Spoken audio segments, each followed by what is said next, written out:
ប្រភេទម៉ូតអាកាក់ខ្សែតូច1ម៉ូតនេះខ្ញុំចង់ឲ្យបងស្រីស្គាល់ពីអាវនេះឲ្យបានច្រើនព្រោះតែម៉ូតនេះគឺជាអាវកំបាំងពិសេសសម្រាប់បងដែលគាត់ចូលចិត្តពីអាវវាក្នុងចូលចិត្តពីអាវ CC អ្នកតោះគ្នាអាវនេះវាថាមានអត្ថប្រយោជន៍មែនតើបងអាស្រ័យឃើញគេពីអាវអញ្ចាក់វាអញ្ចាក់គេទៅដេតឬមួយក៏ទៅហាងកាហ្វេទៅណាទៅណីប៉ុន្តែគេពីអាវវាបតាមានឃើញខ្សែអាវវិញអ្នកតោះគ្នាចង់ឲ្យគេពីអាវអីអត់អ្នកតោះគ្នាអាវ1ម៉ូតនេះបង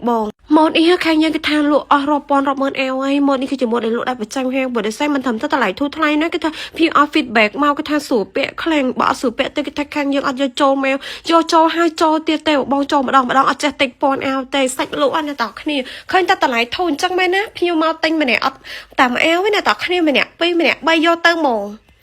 ម៉ូតនេះគេថាខ្ញុំទទួលបាន feedback ពីបងច្រើនគាត់ថាឃើញតែអាវអូនតម្លៃធូរថ្លៃអញ្ចឹងបងគាត់ថាពិបាកពាក់អត់ស្រួលពាក់តែជាក់ស្ដែងសាច់គេឡងតនហើយឡងឲ្យលងស្រួលខ្លួនអត់មានតង់អត់មានថប់អីហ្មងបងត្រូវការដាក់កំងបែនបងតម្លៃ1តែ9000នេះយើងមាន3ពណ៌ហ្នឹងចំពោះសាច់គឺថាយើងមានគ្រប់42ដល់48បង